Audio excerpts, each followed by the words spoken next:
I call the Assistant Treasurer. Thank you, Mr Speaker.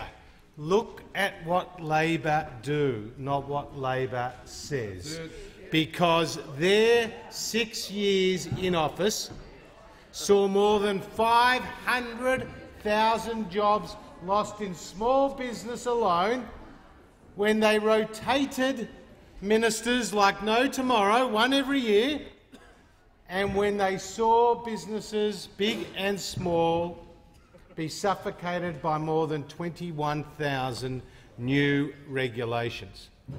This is the Labor Party that brought to you the carbon tax and the mining tax, those job-destroying taxes which sent investment offshore. This is the Labor Party that gave us Grocery Watch and Fuel Watch and overpriced school buildings and the tragic Pink Bats fiasco. So when it comes to looking at what Labor says, it's more important to look at what Labor does. In contrast, the Abbott government, 2 years in office, has delivered more than 330,000 new jobs. This year alone, 163,000 new jobs, created at nearly four times the pace of new job creation than it was under those opposite. If you look at female workforce participation, it's now at the highest level since we started recording those numbers. 171,000 more women are in jobs today than at the time of the 2013 election. And when the Shadow Treasurer talks about the unemployment rate, which is too high, we accept that. We're trying to get it down at 6.3%.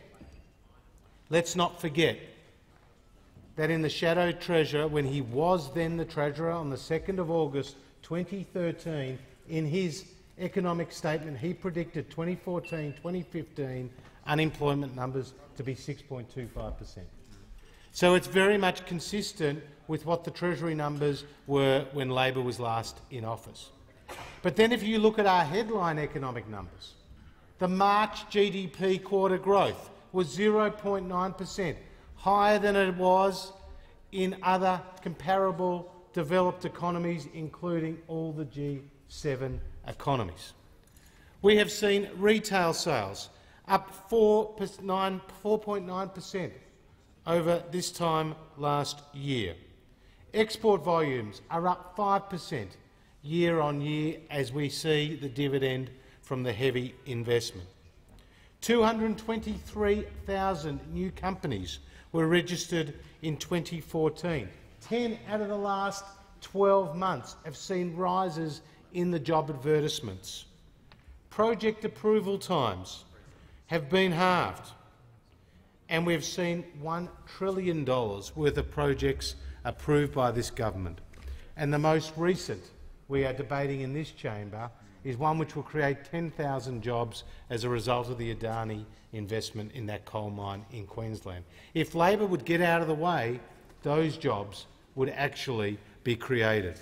If you think about small business, one of the things we need to do is to introduce more flexibility into our labour market.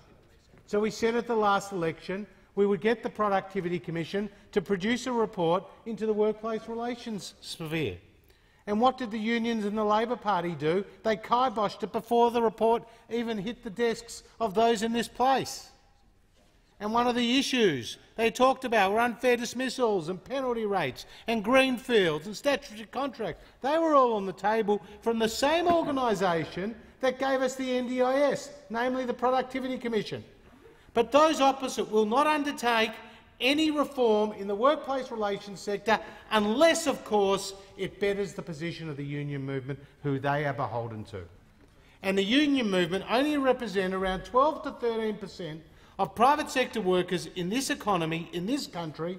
So 88% of private sector workers decide not to join a union, but the other side of the political divide are completely dominated by union officials, former union officials, union members on their side of politics, and that dictates their bad policy in this place. So if we're serious about getting youth unemployment down from around 14% where it is today, if we're serious about getting unemployment down from 6.3%, we need serious workplace relations reform. And just in this other place, the Senate, with the red seats and the red carpet rule, those opposite blocked the reintroduction of the Australian Building and Construction Commission, which was effectively a cop on the beat that came out of the Coal Royal Commission in 2004, which produced a $6 billion annual productivity dividend to the Australian economy. But what did Labor do when they got into the office? They got rid of it. Not because it wasn't creating jobs, it was. Not because it wasn't policing building sites, because it was, but because it was a bit uncomfortable for their friends in the union movement. Did you know that the number of days lost to industrial disputation per 1,000 employees before the ABCC came into existence was 224 days?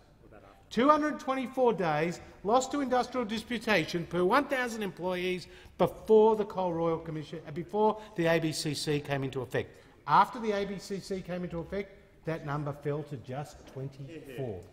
Now that is what job creation is about. Less time spent in industrial disputation, lower costs for buildings, more of a green light for investment.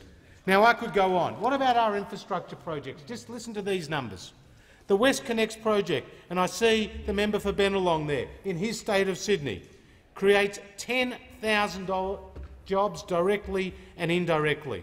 The Bruce Highway, with a $3.6 billion contribution from the Australian government, will create 10,000 jobs. The Pacific Highway duplication will create 4,000 jobs and 12,000 jobs indirectly. NorthConnex will create 8,700 jobs. The Western Sydney Airport, which we made a decision after half a century of indecision, will create 4,000 construction jobs and 35,000 jobs by 2035. And what about in my state of Victoria, where the East-West Link was shovel-ready, will create 6,000 jobs, and those opposite basically turned a blind eye when their friends in the Labor Party, Daniel Andrews, the Premier of Victoria, ripped up a contract and introduced serious sovereign risk into my state. And what about Labor's jobs-destroying multinational tax policy, which will cost jobs? This is the Deputy Secretary of Treasury, Rob Heffernan, at Senate estimates on the 2nd of June 2015. When asked, would this policy cost jobs, Mr Heffernan, yes. What about what the Australian Chamber of Commerce and Industry said about Labor's policy on multinationals? It will make Australia a less attractive place for international investment, thereby pushing projects offshore and hurting jobs. What about what the BCA said about Labor's tax policy? It has the potential to slow economic growth and further diminish Australia's competitiveness. Now, if you want to know, colleagues on this side of the House, while those opposite and the member for Chifley is not ready for government, it's because of this very question that was put to the Shadow Treasurer. The Shadow Treasurer was asked at the doorstop on the 6th of June, quote, the Treasury Deputy Secretary said at an estimates hearing that the Labor's multinational tax policy would cost jobs if it was ever implemented. Given this revelation, are you still committed to the policy? Chris Bowen, Shadow Treasurer. Answer: absolutely. That says it all. Mr Speaker, that says it all, that the Labor Party not only has a $50+ billion black hole in their costings, not only left us a legacy of escalating debt reaching $667 billion, an interest bill of $1 billion a month growing to $3 billion a month, which means money flows offshore that can't go to hospitals, can't go to roads, can't go to schools. That was your legacy, and now you have the hide to come into this place and move a motion about jobs. And one last point I want to mention, because this is the red carpet to job creation in this country, and that's our free trade agreements. Yep. With China, Korea and Japan, three booming and strong economies in our region, and we know tens of thousands of jobs will be created by the China Free Trade Agreement. And we heard in the parliament today that the leader of the opposition, when it comes to free trade agreements, says one thing in private and another thing publicly to his friends in the union movement. Now, Mr. Speaker, Deputy Speaker, We support jobs, and we are the only party that deliver real jobs. Call the honourable member for